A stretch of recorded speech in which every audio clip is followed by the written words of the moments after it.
Bueno, buenos días a todos. ¿Cómo les va? Espero que bien.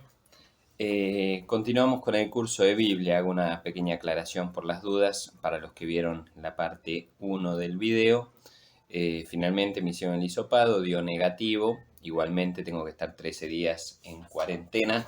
Por eso vamos a aprovechar para continuar el curso. Pero quédense tranquilos, dio negativo, así que puedo seguir adelante sin problema. Bueno, como les decía antes, mis métodos cibernéticos son bastante escasos, así que aprovechando que estoy en mi casa, puedo utilizar recursos que tengo a disposición y que son menos complicados, como es el pizarrón. Y acá tengo algunos libros más, el catecismo y algunas otras cosas que pueden ayudarnos en este curso. Entonces, vamos a utilizar lo que tenemos en la medida de lo posible y si van habiendo sugerencias y si alguien va viendo este curso, puede ir mejorando poco a poco. Recuerden que estamos haciendo esta primera parte, tal vez sean los tres primeros módulos, las tres primeras clases, por llamarlas así, van a ser sobre la lectura orante de la palabra de Dios. De hecho, ayer hablábamos un poquito sobre los testimonios bíblicos de esa lectura orante de la palabra de Dios, testimonios de la Biblia, del Antiguo y del Nuevo Testamento, donde nos muestran que el pueblo de Israel y la primera comunidad cristiana utilizaban este método, ¿sí? Que utilizaban la palabra de Dios para rezar, para acercarse a Dios, para escuchar cuál era su voluntad y tantas otras cosas, pero era un ida y vuelta entre Dios y su pueblo. Hoy vamos a ver hasta dónde llegamos, pero la idea es que podamos hacer ahora los fundamentos doctrinales de la lectura orante de la Biblia, por eso el Catecismo de la Iglesia Católica, y les voy a leer alguna cosa de Dei Verbum, que no la tengo acá, la mencionamos ayer, y después, si Dios quiere, les puedo explicar un poquito lo que es la Lectio Divina. Entre eso y alguna otra cosita que me queda más adelante, terminaríamos con este curso sobre la lectura espiritual en principio, y después paso a aquel curso que les cité sobre más desde el método histórico crítico, una introducción bíblica y algunos libros, en la medida que pueda hacerlo, algunos libros del Antiguo y del Nuevo Testamento. ¿Está bien? Entonces, bueno, disculpen los ruidos, ¿sí? Estoy en un barrio un poco sonoro y, bueno, con cuarentena y todos los ruidos siguen, pero si tengo que esperar que la gente se calle, no podría dar el curso de Biblia, así que vamos a soportar los martillazos de fondo o la música que haya. Vamos a los fundamentos doctrinales de la lectura orante de la Biblia. En el Catecismo de la Iglesia Católica, en los números 115 al 119, voy a anotarles aquí, Catecismo de la Iglesia Católica se abrevia así, desde el latín. Iglesia sería eclesia. Números, como les decía, 115 al 119. Disculpen mi letra, estudié muchas cosas en mi vida, pero caligrafía nunca tuve. Después voy a ver si logro que la cámara se dé vuelta, no sé cómo se hace, pero para que no lean como en hebreo, dado vuelta. No sé si se ve al derecho o al revés. Bueno, ahí tienen lo que se llama el sentido de la escritura. El catecismo presenta los sentidos de la escritura desde dos sentidos, el sentido literal y el sentido espiritual. El sentido espiritual se subdivide en el alegórico, en el moral y en el anagógico. No se confundan, no se atrapen demasiado con los nombres raros, ¿sí? Vamos a ver que es bastante más sencillo de lo que parece. Comencemos brevemente con el sentido literal. En el sentido literal se apoyan todos los otros sentidos, el sentido espiritual con toda esa subdivisión. Si no sabemos leer el sentido literal, se nos va a escapar todo lo otro y vamos a estar inventando, ¿no? Por eso este sentido es tan importante y sobre esto vamos a hacer hincapié en la segunda parte del curso. Pero ahora nos volcamos un poco más al sentido espiritual. Así muy ampliamente, quédense tranquilos. El sentido literal, les leo una cita de Dei Verbum 12.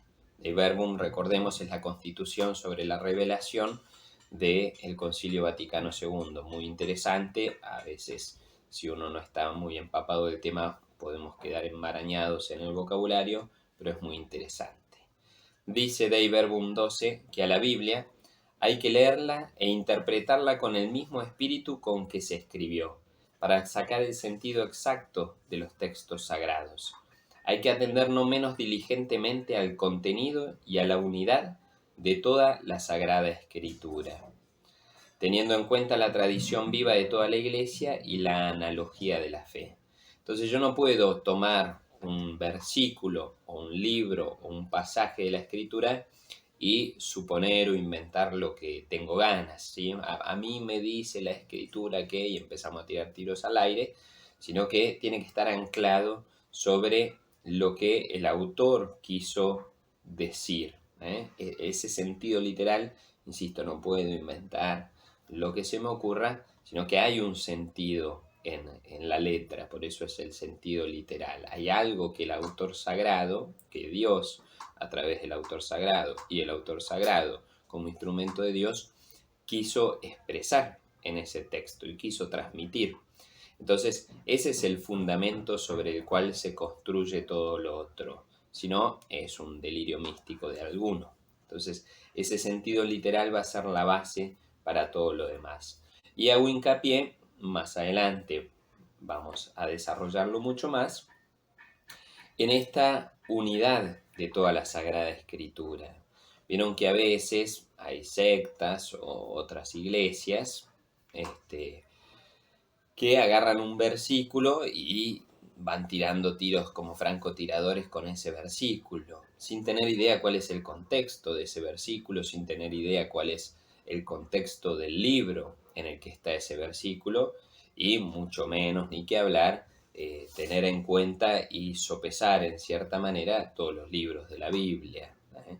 Entonces, ese versículo, esas palabras que extraemos, están en un contexto de un pasaje, en un contexto histórico, en un contexto de un libro determinado, y también se van compensando en cierta manera con otras teologías que hay en la Biblia, por inventar, ¿no? Hay salmos o muchos pasajes, ayer les leía uno que mismo mientras lo iba leyendo, no me acuerdo si era Josué o no me acuerdo qué pasaje era que les leía, hablaba del castigo divino, hablaba de que Dios va a castigar a los pecadores, etcétera, etcétera. Hay sectas que se agarran de eso y dan con un caño y van con los tapones de punta para meter miedo a la gente. Bueno, pero todo eso también tenemos que poner en la balanza cuántos textos nos hablan de la misericordia de Dios, que es rico en paciencia, cuántas parábolas de Jesús nos hablan sobre la misericordia, el Padre misericordioso, la oveja perdida, Jesús en la cruz que dice perdónalos porque no saben lo que hacen, preguntando o diciendo, bueno, el que esté libre de pecado que arroje la primera piedra. Entonces, si me quedo con ese versículo solamente, voy a tener un Dios justiciero, castigador, que mejor escondete porque sonamos. Tampoco podemos eliminar eso de la Biblia, eso está y es palabra de Dios. Pero tenemos que ir poniendo todo en balanzas y sabiendo que está todo en una misma unidad de un mismo libro. No puedo cortar y, bueno, yo me quedo con mi Biblia, corto estos versículos, estos son los que a mí me gustan, estos son los que creo que me describen a Dios y estos otros los vuelo. No, todo está en la palabra de Dios y todo es revelación. Ya vamos a hablar de la progresividad de la revelación y otras cosas. Pero todo esto es un excursus sobre leer la Biblia en su unidad. Entonces, el sentido literal va a ser el sustrato para todo lo otro. ¿Qué quiso decir el autor y qué quiso decir Dios a través del autor en este texto? Por eso habla también de la tradición viva de toda la Iglesia. que no lo tenemos que pensar, bueno, simplemente como un cajón estanco donde no me puedo salir de estos límites. Dios va con eso de la progresividad de la revelación. Dios fue hablando a través de muchos textos con el correr de los años. Y de hecho vamos a ver que esto no es que alguien se sentó y empezó con un angelito susurrándole en el oído, sino que hay todo un desarrollo en la escritura, sería para 3 cursos más, pero hay todo un desarrollo en el proceso de la escritura. Tengamos paciencia, muchas cosas van a quedar como clavaditas ahí para desarrollar más adelante. Sentido literal de la escritura. El sentido literal es el sustrato, el fundamento para el sentido espiritual. ¿Cuál es el sentido espiritual? Y esta subdivisión que les decía, sentido alegórico, sentido moral y sentido anagógico. No me voy a detener demasiado en esto, pero simplemente hay ciertas cositas que me parece importante mencionar. Pero me olvidaba, acá hay una cita muy linda de Raniero Cantalamessa. Disculpen, esto estaba en portugués, lo leí originalmente en portugués, lo traduje yo, tal vez está alguna corrección que haya que hacer. Esto de Cantalamessa, por las dudas, es una meditación muy linda que él hace. Cantalamessa congenia muy bien lo espiritual y lo teórico, es muy interesante. Raniero Cantalamessa, quinta predicación de la Cuaresma. Habla desde San Gregorio Magno. Él presenta alguna meditación sobre un tema y creo que hacia algún padre de la iglesia. Entonces, quinta predicación de Cuaresma, San Gregorio Magno, y el entendimiento de las escrituras. Insisto, yo no lo conseguí en español en su momento, pero puede servirlo. Si lo encuentran, búsquenlo en Google, debe estar. Él dice lo siguiente: ¿qué caracteriza a la lectura de los padres? Porque dice que el Concilio Vaticano presenta, no lo dice él, sino que es así, el Concilio Vaticano propone la lectura de los padres como una lectura ejemplar. Recuerden que ayer algo citamos de los padres, que si bien no tenían el método histórico crítico, la verdad que tiene una riqueza inmensa su capacidad y su modo de leer las lecturas. Entonces, ¿qué caracteriza la lectura de los padres, además de sus elaboradas alegorías y osadas aplicaciones, como también de la misma doctrina de los 4 sentidos de la Biblia? De arriba para abajo, y cada punto de ellos es una lectura de fe. Partía de la fe y llevaba a la fe. Entonces, justamente esto se encuadra en lo que venimos hablando como marco teórico, de que lo fundamental de la escritura es justamente nuestro contacto y nuestro conocimiento de Dios, nuestro contacto y nuestra oración con Dios. Entonces, ¿qué es lo que nutría o qué es lo que caracterizaba la lectura de los padres? Que partía de arriba, abajo, partía y llegaba a una lectura de fe. Esa es la lectura que proponen los padres, que propone Raniero Cantalamessa, y humildemente también lo propongo yo y la iglesia, ¿no?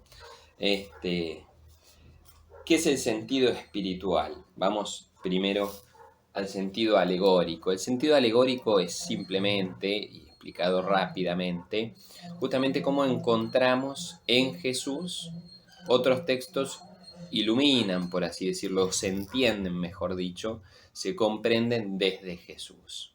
Por ejemplo, el maná en el desierto, clásico ejemplo.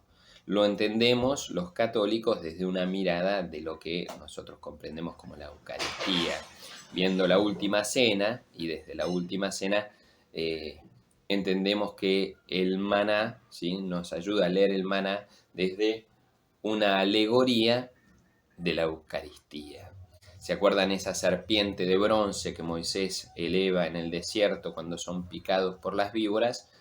Mismo San Pablo, si no me equivoco, ve en eso una alegoría de Jesús crucificado, que es elevado en alto, y quien lo mira, quien lo contempla, quien cree en él, es sanado del pecado. ¿Qué otro ejemplo teníamos de eso? Había unos cuantos así, de los más importantes. Bueno, con eso ya tenemos algo, pero para que se entienda, ¿no? El Antiguo Testamento, leído desde Jesús, adquiere un significado nuevo. Y vamos leyendo estos pasajes de la Escritura, bueno, podemos decir que eso San Pablo lo dice constantemente, ¿no? El primer Adán y el segundo Adán, ¿eh? La Virgen María vista como la segunda Eva, todo eso está dentro de un sentido alegórico. El sentido moral. El sentido moral es aquello que debemos hacer. Muchas veces buscamos en la Escritura y acertadamente, bueno, ¿qué es lo que Dios quiere de mí? Y son muchos los pasajes, aquí anoté algunos, en que la gente le pregunta a Jesús, Señor, ¿qué debo hacer? Marcos 12, 28 al 34, Marcos 12, 41 al 44, Mateo 18, 21 al 35, Lucas 12 del 1 al 3. Pueden buscarlo en sus Biblias, ¿sí? E ir cotejando a lo largo de la historia y a lo largo de la predicación en esos 3 años de vida pública de Jesús. Muchos se acercaban a él preguntando, Señor, ¿qué debo hacer? ¿Se acuerdan? El joven rico debe ser uno de estos textos. Señor, ¿qué debo hacer para alcanzar la vida eterna? Bueno, ve, vende todo lo que tienes y dalo a los pobres. Son muchas veces que va pasando eso. Sentido moral. Y nosotros estamos llamados a buscar en la Escritura cómo comportarnos. Muchas veces enseñamos en la catequesis o a los catequistas o a cualquier persona, ¿sí? en las homilías también, buscar en Jesús respuesta a lo que debemos hacer. ¿Qué haría Jesús en tu lugar? Entonces, ese es uno de los sentidos de la Escritura. Dentro del sentido espiritual, el sentido moral. A veces cometemos el error de pensar que la Escritura es solo esto, ¿sí? O que la fe es solo esto. Por eso en Deus Caritas Est, en el número 1, se habla de que el cristianismo, Benedicto XVI nos dice que el cristianismo no es simplemente una filosofía, un modo de obrar, una regla ética, creo que dice, no me acuerdo las palabras exactas, sino que es el conocimiento de una persona. El sentido espiritual y moral es uno de los sentidos de la Escritura, no es el único ni el más importante tampoco, pero muy necesario. Y por último, con el nombre más raro, el sentido anagógico. ¿Qué es el sentido anagógico? Nos habla de la vida futura, de la Jerusalén celestial, de la escatología, ¿Qué es lo que va a venir el día de mañana en el reino de los cielos? Entonces, para terminar en esto de los fundamentos doctrinales, simplemente les cito ahí una cita que aparece en el Catecismo de la Iglesia Católica 118. La letra enseña los hechos, como síntesis de todo esto, ¿sí? La letra enseña los hechos, la letra, sentido literal, los hechos, algunos históricos, ¿no? Hechos históricos que fueron aconteciendo en la historia de la salvación o en la vida de Jesús. La alegoría, lo que has de creer, lo que has de creer. El sentido moral, lo que has de hacer. Y la anagogía, a dónde has de tender, hacia dónde vamos. Repito, la letra enseña los hechos, la alegoría lo que has de creer, el sentido moral lo que has de hacer y la anagogía a dónde has de tender. Eso como una enorme síntesis de todo lo hablado. Y por último, San Gregorio. San Gregorio compara la Escritura con una pedernera. ¿Qué es la pedernera? Esa piedra que saca chispas. Y dice que tenemos que aprender a utilizar esa chispa, utilizar la palabra de Dios para quitar de ella, hacerle brotar la chispa que encienda el fuego y poder calentarnos nosotros con ese fuego y llevar ese fuego a los demás. Es una linda imagen que nos puede servir. Bueno, hasta aquí esto sobre los fundamentos doctrinales de la lectura orante de la Biblia. ¿De dónde sale todo esto? Ahora voy a intentar brevemente explicar la historia de la Lectio Divina y qué es la Lectio Divina y cómo aplicarla, y después pasaremos, si Dios quiere, a ese otro curso más del método histórico crítico, pero sirve como una introducción a la Biblia, intentando ensayar algo de esto. Después doy algunos consejos sobre esto de la Lectio Divina también. Bueno, continuamos con esta segunda clase, ¿sí? Vimos un poco a la mañana, para ustedes está todo junto, pero para mí fue a la mañana, los fundamentos doctrinales de la lectura orante de la palabra de Dios. Ahora mi idea es presentar un poco lo que es la lección divina, ¿eh? Eso es lo que tienen ahí en el pizarrón. Ahora vamos a ir un poco a eso. De paso, supongo que si están viendo este video es que logré finalmente subirlos a internet. Estoy teniendo un grave problema con el peso de los videos. Si bien lo guardo con baja calidad, pesa mucho. Así que estoy viendo desde internet si logro convertir estas cosas a un formato menos pesado. Como insisto, no conozco mucho de esto. Si alguien me puede dar un consejo para hacerlo mejor, o si están viendo esto es porque alguien me dio algún consejo, ¿sí? Pero cualquier sugerencia viene bien. Bueno, vamos a la lección divina, la lectura orante de la palabra de Dios, también llamada lección divina o lectura divina. Como vimos en la clase anterior, esto es algo propio ya del pueblo de Israel, el rezar con la palabra.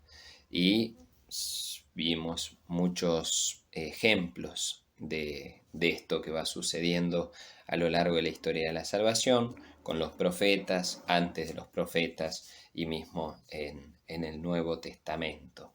Orígenes es el primero en utilizar este concepto de lección divina, este término, pero los especialistas, por así decirlo de alguna manera, en la lección divina han sido los monjes a lo largo de la historia, especialmente en la Edad Media, pero ya antes de la Edad Media los monjes se caracterizaron por esto.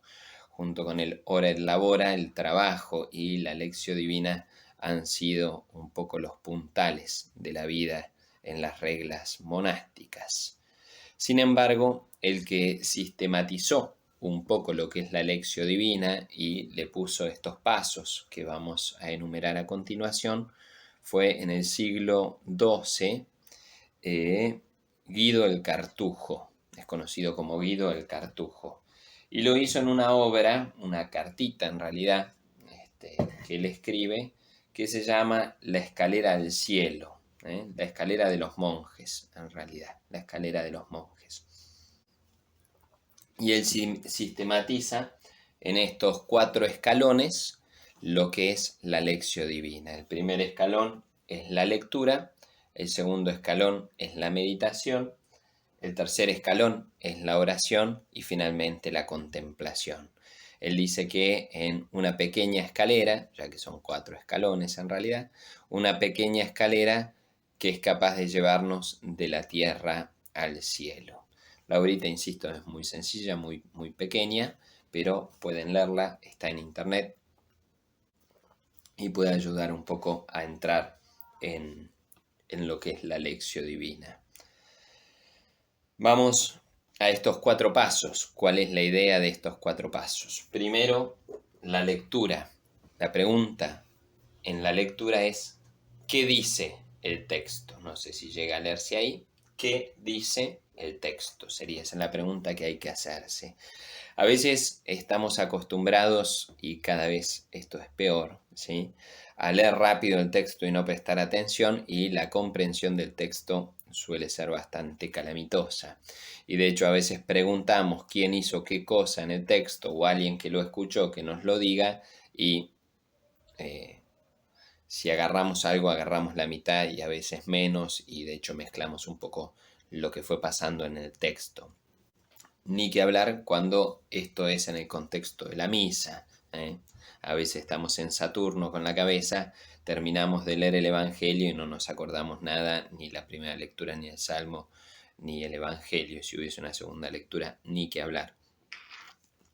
Pero nos pasa mucho leer como de memoria. Bueno, escuchamos el Padre Misericordioso y es como si, bueno, ya esto lo sé de memoria, no prestamos atención al texto. Entonces la lectura busca qué dice el texto, busca responder a qué dice el texto. Y para esto aconsejo, tal vez voy a ver si hago una clase entre esto y aquello del método histórico crítico y comenzar con el segundo curso, pero dando un poco más de espacio a esto, pero tal vez ahora un poquito más rápido.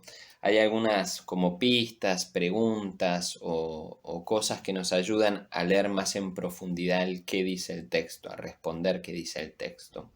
Una es preguntarnos por los personajes. ¿Cuáles son los personajes que aparecen en este texto? Bueno, hay un paralítico, está Jesús, hay una multitud, están los fariseos, está la madre de Jesús, diferentes cosas, ¿no? Que a veces por ahí vamos leyendo y no prestamos atención a cuáles son esos personajes.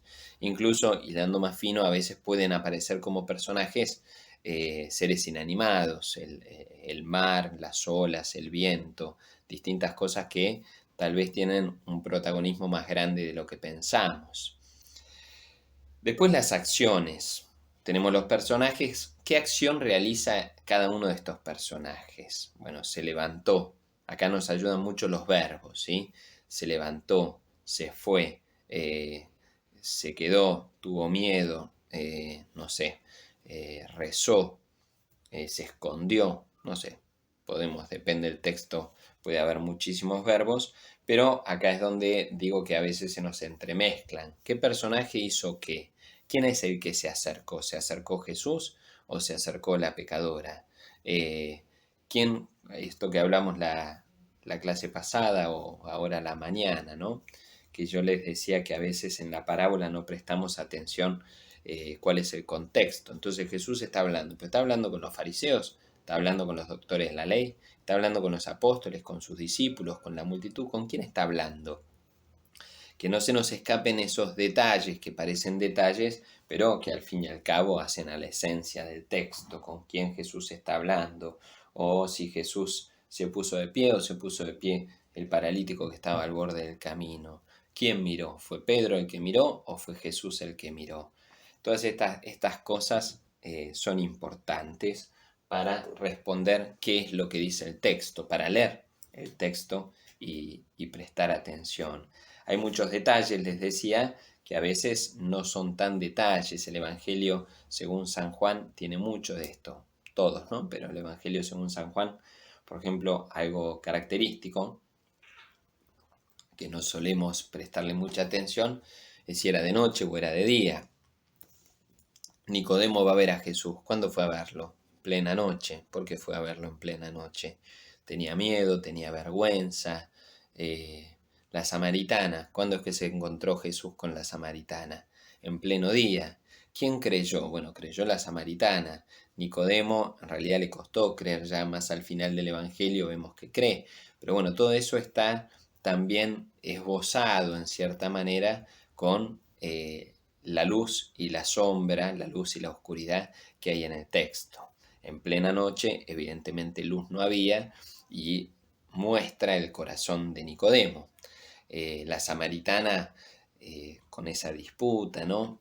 Con ese tira y afloje con Jesús, sin embargo, siendo samaritana, termina creyendo, va a su pueblo, anuncia a Jesucristo y viene una gran multitud, le pide a Jesús que se quede y hasta terminan diciéndole a la samaritana, bueno, antes creímos porque ella nos lo había anunciado, ahora creemos porque lo han visto nuestros ojos. Ese sol de mediodía del encuentro con Jesús habla un poco también de la luz de la fe que terminó teniendo esta samaritana y todo ese pueblo. Entonces, como verán, cuando uno se va metiendo, hilando un poco más fino en el texto, empiezan a aparecer otras cosas que a simple vista seguramente no nos llamaron la atención. Por eso es muy bueno en la Lección Divina, después vamos a ver cómo llevar a cabo esta Lección Divina, hay que ir leyendo el texto, primero buscar silencio, ¿no? Leer el texto con música de fondo, con la tele prendida y no sé qué, no nos ayuda. En cambio, en oración, encerrados en el cuarto, tratando que sea un momento descansado, ¿no? Pensando que en 5 minutos me tengo que ir. Leer el texto de una manera pausada y reiteradas veces hace mucho bien a la Lección Divina. Vamos a ver que en una segunda o tercera lectura encontramos cosas que no habían aparecido en la primera, no porque no estaban, sino porque no las vimos. Este es el primer escalón, ¿no?, de la lección divina, leer el texto. Leemos el texto detenidamente, nos fijamos los personajes, los verbos, las acciones, estos pequeños detalles, y tratamos de incorporarlos, ¿sí? Hacemos una segunda lectura, nos hace bien, más si es compartido entre otros, una segunda lectura tratando de ver qué cosas nos olvidamos. A veces se nos pasan cosas que son muy importantes. Vamos al segundo escalón, que es la meditación. El texto no es solo para leerlo, podemos leerlo, como hablamos ayer, desde el estudio, leerlo desde la curiosidad a un texto bíblico. Pasa, hay mucha gente que sabe mucho la Biblia sin creer y sin meditar aquello que hay en la palabra de Dios. Entonces, un segundo paso que es la meditación. En esto recordemos lo que hablábamos ayer, Dios habla a través de su texto y creemos, es lo que dice Hebreos 4:12, ¿no?, que la palabra es viva y eficaz. La palabra de Dios no es palabra muerta de hace 2000 años o más, sino que es palabra viva, nos sigue hablando. Por eso rezamos y por eso buscamos el texto bíblico, porque creemos que Dios nos está hablando en ese texto. Algunas preguntas que pueden ayudarnos para la meditación. Algunas podrían ser infinitas, ¿no? Pero, ¿cuáles son las semejanzas y las diferencias entre los contextos del texto y de nuestra historia? ¿Qué hay de común entre el texto y mi historia? Bueno, este personaje tiene miedo y yo también. No entendían nada, estaban contentos, había un enfermo y yo estoy pasando por una situación de enfermedad. Estas personas eran, no sé, los leprosos eran discriminados y yo siento que soy discriminado por H o por B. ¿Cuáles son los conflictos del pasado que todavía hoy existen? Esta discriminación, por ejemplo, ¿sigue existiendo o no sigue existiendo? Esta diferencia social o lo que fuera. Podemos tirar tiros al aire, vamos a ir viendo, ¿no? ¿Qué nos dice el texto a nosotros que estamos en esta situación determinada? ¿Qué cambio me está pidiendo en mi vida? Recordemos, meditación, ¿no? Este texto, ¿qué es lo que Dios me está pidiendo a través de este texto en mi vida? ¿Qué es lo que está buscando aumentar este texto en mí o en nosotros cuando es una lectura comunitaria? La pregunta de la meditación ya no es ¿qué dice el texto objetivamente? Cuando uno se pregunta ¿qué dice el texto? Dice lo mismo para mí, Patricio, que para Manuel, Gustavo, Florencia o quien sea. Dice lo mismo, objetivamente las letras son las mismas y habla de los mismos personajes. Pero tal vez a él, en su situación, a él le está diciendo algo diferente de lo que me está diciendo a mí en mi contexto, en mi realidad, que pueden ser diferentes o similares. Tal vez estamos en la misma situación, pero nos dice cosas diferentes. Entonces, meditando el texto podemos llegar a un mensaje diferente que Dios tiene para cada uno de nosotros. Recordemos, palabra viva y eficaz. Dios nos sigue hablando a cada uno de nosotros. El tercer escalón es la oración. Esto ya algo hablé el otro día, cuando hablábamos de que leer la palabra de Dios la palabra de Dios no es un monólogo, sino un diálogo.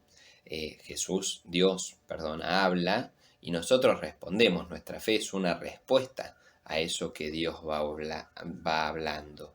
La oración, es cierto, parte de la palabra de Dios, parte de un don y de una gracia, pero también es una respuesta. En esto es muy lindo ver los salmos, porque uno puede decir, bueno, ¿y qué le respondo? Y depende cuál haya sido aquello, lo que Dios te está diciendo.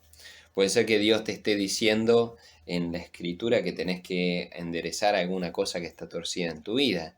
Puede ser que Dios te esté invitando a la alabanza. Puede ser que Dios te esté invitando a la acción de gracias, como el leproso que volvió a dar gracias a Dios. Puede ser, insisto, alabanza, acción de gracias, pedir algo para vos, para tu vida, para otros. Entonces, la oración va a depender de aquello que Dios te está diciendo. En esto decía, la variedad de los salmos nos ayudan. Los salmos en general, ¿sí?, son como respuestas del salmista en esta oración a lo que Dios va suscitando en sus corazones. Incluso una lamentación, la lamentación, y está el libro de las lamentaciones, también puede ser una respuesta orante frente a algo que Dios está suscitando en nuestros corazones. Primero, la lectura; segundo, la meditación; tercero, la oración; y por último, la contemplación. En la contemplación no tenemos mucho que decir, ¿sí? Perdón, vuelvo atrás. La oración, la pregunta es, ¿qué le digo yo a Dios? En la lectura era, ¿qué me dice el texto? En la meditación era, la lectura es, ¿qué dice el texto? La meditación, ¿qué me dice el texto? La oración es, ¿qué le digo yo a Dios? ¿Qué le contesto yo a Dios? Y en la contemplación no tenemos preguntas, es simplemente contemplar a Dios, ver a Dios y disfrutar de aquello que fue suscitando en el corazón desde los 3 pasos anteriores. En esto es muy linda la imagen del Cantar de los Cantares, la imagen del novio y de la novia. No siempre hay que estar hablando o haciendo algo entre los novios. A veces simplemente disfrutar la presencia el uno del otro, estar el uno con el otro. Y recordemos que en la historia de la salvación y en la Biblia está muy de manifiesto que como el culmen de la vida cristiana es la contemplación del rostro de Dios. San Pablo va a decir, ahora vemos como en un espejo, pero el día de mañana vamos a ver cara a cara, vamos a verlo de frente, vamos a verlo bien. Recordemos en el Éxodo 34-35, que muestra justamente a Moisés que descendía del monte de hablar con Dios cara a cara y tenían que ponerle un velo porque su rostro resplandecía, porque había visto la gloria de Dios y esa gloria de Dios se reflejaba en su rostro. Entonces, ahí vamos viendo ciertas citas que nos hablan de esta contemplación de Dios, de una manera, si se quiere, plena el día de mañana, y vamos poco a poco arrimando el bochín, acercándonos a esa contemplación a través de nuestra oración.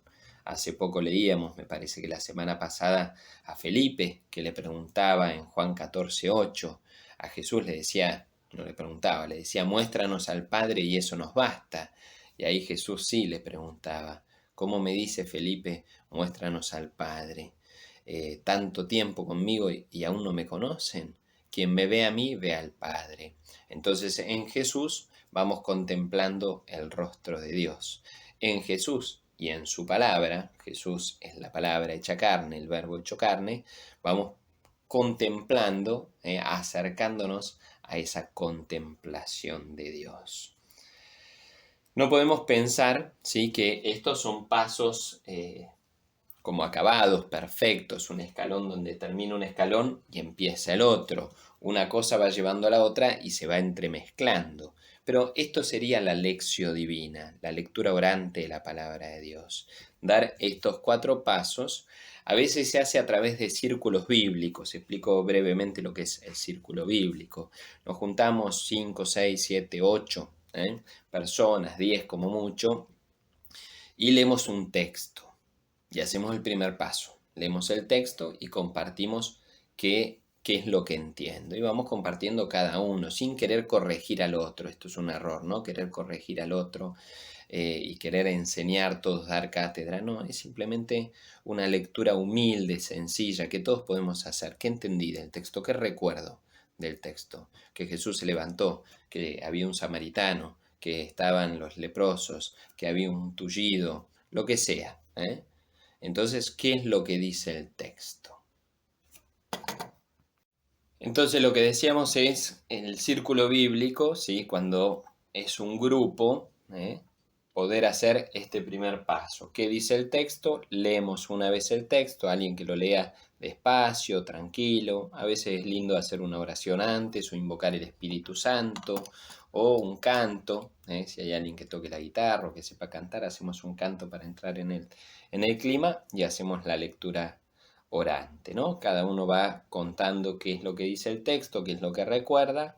Se lee una segunda vez el texto y de nuevo qué es lo que dejamos en el tintero, qué es lo que nos olvidamos, limitándonos a qué es lo que dice el texto, sin meditaciones, sin interpretar nada, simplemente qué dice. Se levantó, se agachó, subió, se fue, estaba, no estaba, los personajes, lo mismo que dijimos antes. Volvemos a hacer una lectura en voz alta, tranquilo, sin correr, y pasamos a la meditación. ¿Qué es lo que cada uno de nosotros cree que Dios le está diciendo? Y acá hay un error muy grande, ¿sí? Que es lo que decía anteriormente. A veces siempre tenemos, por lo general en la iglesia, todos queremos dar consejo a todos. Entonces uno dice, yo creo que Dios me invita a reconciliarme con mi hermano, y enseguida salen 5 o 6 a decir, sí, vos tenés que reconciliarte con tu hermano, porque en realidad estar herido, esto no te ayuda. Callémonos la boca. No es el momento, no es terapia de grupo. La lección divina no es una terapia de grupo. Simplemente es ayudarnos a rezar unos con los otros, pero sobre todo cada uno con Dios, y lo que vos rezás y lo que Dios te dice y lo que vos meditás puede nutrir al otro, pero no demos consejos a los otros. Consejos déjenselo a otra persona, dirección espiritual, lo que ustedes quieran. Pero la lección divina no es para psicoanalizar a nadie, para hacer terapia de grupo, para intentar salvarle la vida a nadie, es rezar y encontrarse con Dios comunitariamente. Entonces, meditación, ¿qué es lo que Dios me está diciendo a mí? Entonces yo cuento lo que creo que Dios me está diciendo a mí, los otros se callan y seguimos andando. En todo caso, escuchando, puede decir, oh, mira, lo que Dios le está diciendo al otro tal vez a mí también me lo está diciendo. Y tal vez yo andaba un poco trabado con esta lectura y el otro me está enriqueciendo con su lectura. Pero no, error garrafal, ponernos todos a darnos consejos. Creo que está claro. Tercer paso, la oración. Habiendo escuchado la palabra de Dios, habiendo puesto en común lo que dice, habiendo puesto en común lo que creemos que Dios nos dice a cada uno de nosotros, o comunitariamente, ¿sí? ¿Qué es lo que Dios nos dice a nosotros como comunidad? Rezamos. Cada uno responde a Dios. Y acá hay otro error que solemos, yo le quiero pedir a Dios. No le cuentes a los otros lo que querés pedirle a Dios. Pedile a Dios. Señor, yo te pido. ¿Sí? En primera persona, Señor, yo te pido. No es, Dios a mí me quiere decir nada. Contestale vos a Dios. Señor, te doy gracias por esto. Señor, te pido por fulano de tal. Señor, te pido que conviertas mi corazón y que me ayudes a perdonar. Señor, te alabo. Te alabo por todo lo que haces, por mi vida, por lo que sea, por la vida del otro, por esta situación, lo que quieras. Pero yo, Señor, te alabo. Yo, Señor, te doy gracias. Yo, Señor, te pido. Yo, Señor, te pido perdón. Y así cada uno con respeto siempre. Y con un cierto sigilo nos salimos a ver lo que meditó este. No, error. Otro error terrible. El chismerío hay que sacarlo de los círculos bíblicos y de todos lados también. Pero bueno, por ahora en lo que nos compete. Y contemplación, ahí sí, en los círculos bíblicos no habría un momento de contemplación. Sí es lindo terminar con una oración, con un canto, pero poder cerrar ahí. Hay algunos que agregan acá un quinto escalón, que sería la acción. El contemplar la palabra de Dios, el nutrirnos de la palabra de Dios nos debería llevar a un actuar diferente. Está ese texto tan lindo de Isaías, ¿sí? Que la palabra de Dios es como la nieve y el agua, que no descienden del cielo y vuelven a él sin haber hecho fecundar la tierra. Bueno, la palabra de Dios que entra a través de la lectura, que va profundizando a través de la meditación, vuelve a subir con la oración y la contemplación, pero transformando nuestra vida. Y en esto, y aquí termino, hay algo muy lindo, ¿sí? Que fue pasando un testimonio que les doy de algo parecido a círculos bíblicos o la lectura orante, en un comedor parroquial que yo acompañé mucho, en una parroquia X tal que X. Pasó que al comienzo no se rezaba, íbamos simplemente a comer, era de madres y chicos, se iba a comer y cada uno se iba. bueno, poco a poco empezábamos con talleres, con ciertas cosas, y después de la experiencia que yo tuve, una de las primeras experiencias allá en el África y habiendo conocido los círculos bíblicos, comenzamos a hacer todos los sábados la lectura orante del Evangelio del domingo. Y cuando yo llegué en el comedor eran mesas y mesas gigantescas, eternas, y poca gente. Entonces había una persona acá con su familia, otra persona acá con su familia, otra persona allá con su familia, y nadie compartía. Era bastante fea la situación en ese sentido. Comenzamos a compartir todos los sábados la lectura orante, la palabra de Dios, a abrir el corazón, a compartir lo que entendíamos, lo que cada uno meditaba de la palabra. Y poco a poco fuimos sacando mesas, porque eran demasiadas mesas y poca gente, y comenzamos a hacer una comunidad.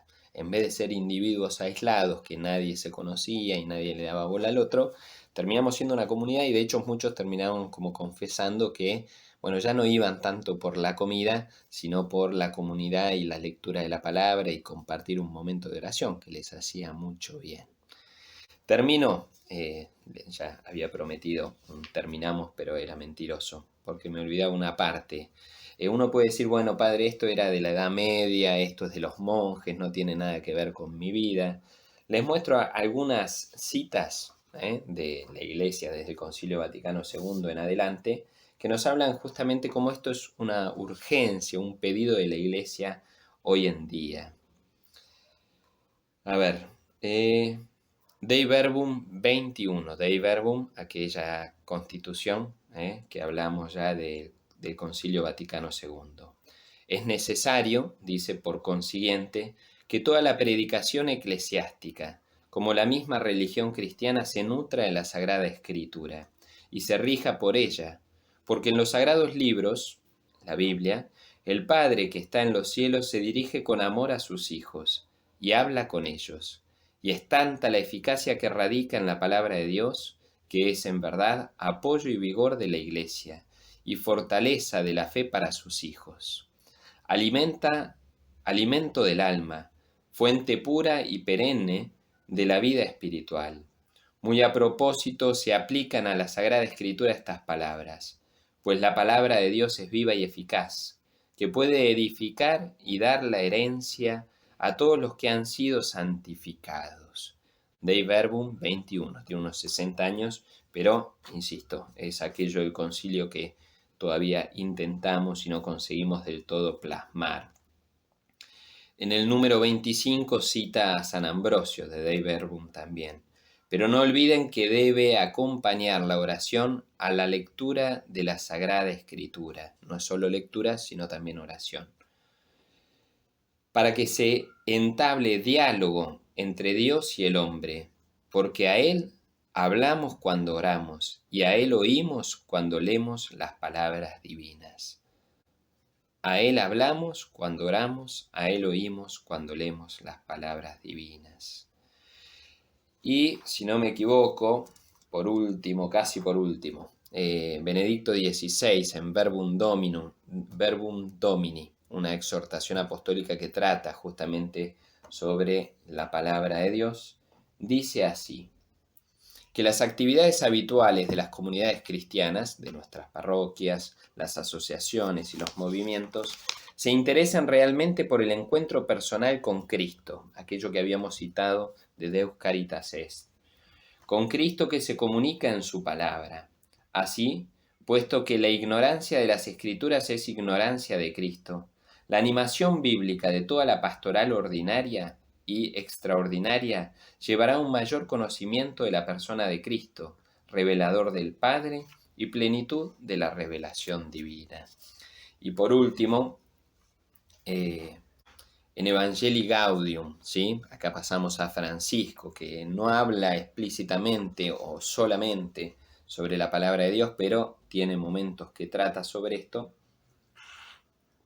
Dice así, en el número 174 dice: es indispensable que la palabra de Dios sea cada vez más el corazón de toda actividad eclesial, por más que no sea explícitamente el Evangelio que se está hablando, que ilumine toda nuestra vida y toda actividad eclesial. Y por último, Evangelii Gaudium 175. El estudio de las Sagradas Escrituras debe ser una puerta abierta a todos los creyentes.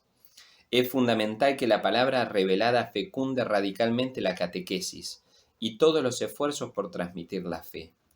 La evangelización requiere la familiaridad con la palabra de Dios, y esto exige a las diócesis, parroquias y a todas las agrupaciones católicas proponer un estudio serio y perseverante de la Biblia, así como promover su lectura orante, personal y comunitaria. Nosotros no buscamos a tientas ni necesitamos esperar que Dios nos dirija la palabra, porque realmente Dios ha hablado, ya no es el gran desconocido, sino que se ha mostrado. Acojamos el sublime tesoro de la palabra revelada. Evangelii Gaudium 175. Entonces con eso termino, ¿sí? La presentación de los fundamentos de esta lectura orante, lo que es la Lectio Divina y cómo la Iglesia en estos documentos Evangelii Gaudium, Verbum Domini y Dei Verbum, nos pide, entre otros, no habría más para citar, pero nos pide que asumamos esta lectura orante, no solo como cristianos individuales y católicos, sino grupalmente, y que la palabra de Dios ilumine toda actividad dentro de la Iglesia.